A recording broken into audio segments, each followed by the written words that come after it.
Okay, this session's about remote recording onto the digital recorder using Zoom or any other platform that's similar, really. The only equipment, in addition to what oral historians would normally use, that you will need is this XLR to 3.5mm connector. Doesn't cost very much. So this is one of the setups. This is the first setup I used. So as you can see, it involves using a splitter. Part of that splitter goes to the headphones, and the other part goes, using that connection that I just showed you, goes into one of the XLR jacks on your recorder. The other XLR goes to the microphone that goes onto you. And of course, you've got your usual power here. So you're then recording straight onto your machine. So that's one of the possible setups. So here we've got, just for comparison, here we've got an interview I took, Mary's example of bullying my closest. This is me talking to my partner over Zoom and recorded over Zoom. So just for comparison of the sound. So Lourdes, could you tell me what you're going to be doing over the summer? I'm not sure. Probably I will go to Spain to visit my parents, but all depends on, how the lockdown goes in Spain. At the moment, there are several places closed, so I'm not sure. Spain, otherwise maybe a few days in Wales. The rest I will be working. And where are your parents? My parents are in a city not very far from Madrid, which is also by Portugal, and it's called Salamanca. Quite a small city. Okay, thank you. I'm going to stop that there.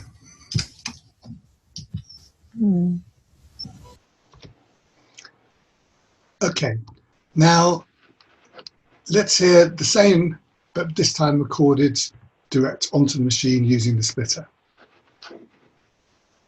So Lourdes, could you tell me what you're going to be doing over the summer?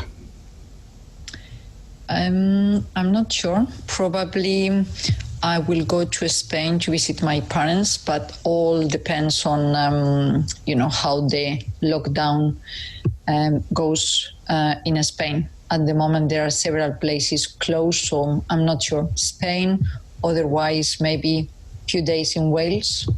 The rest I will be working. And where are your parents? My parents are in a city not very far from Madrid, which is also by Portugal, and it's called Salamanca. Quite a small city. Okay, thank you. I'm going to stop that there. Okay, I can't hear much difference in Lourdes's voice. I think the sound of mine is better, as you would expect, because my mic is going straight into the machine. Lourdes's voice is still being recorded down the line. Okay, so now let's try it not using a splitter, and I'll show you the setup for that in just a moment. But it's possible to do it without using the splitter. So let's just hear that. So, if you are going to Spain, how are you going to get there? If I go to Spain, probably by boat, because at the moment I don't find planes very safe. What do you think is unsafe at the moment? I think, contagion is still quite high in indoors situations. So I think the plane is one of those places where you can catch the coronavirus. And at the end of the trip, my parents are waiting for me, so it will be very difficult to go there, do the quarantine, and have holidays. I will need, a month, and I don't have that choice. Okay. So it's possible to use it with a splitter or without the splitter. This is the setup for not using the splitter. So as you can see, at the top of the computer, no splitter there, and the XLR-to-pin connection this time simply goes straight into the XLR connection in your recorder, and the other one, as before, to yourself. This time, your headphones go straight into the headphone jack, rather than coming off the splitter. I don't think there's any difference in the sound, but I do think it's better not to use the splitter. It's simpler, and the splitter just gives other possibilities for little buzzes to occur. The more connections you've got, the more possibilities you've got for little buzzes and hisses. So I would suggest you use this setup, which is the one without the splitter. Okay, so why do this at all? The advantages. First of all, this system uses equipment that you've probably already got as an oral historian, except for that one connector. So there's very little extra cost.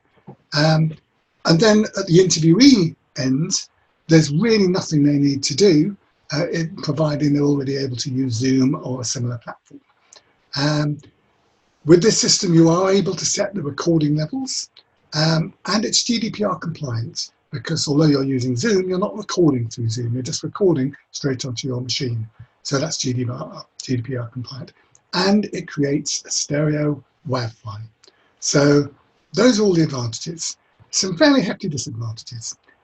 First of all, the interviewee sound quality depends on their microphone and the quality of the connection.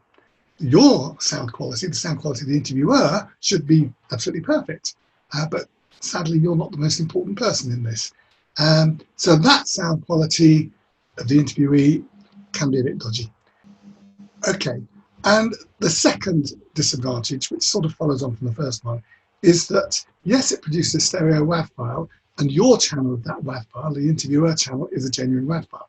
The other channel is what I would call a false WAV, in that it's a WAV file, but the sound has already been compressed coming down the line.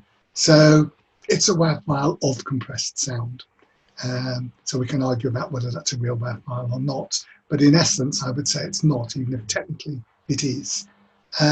So those are the advantages and disadvantages of the system.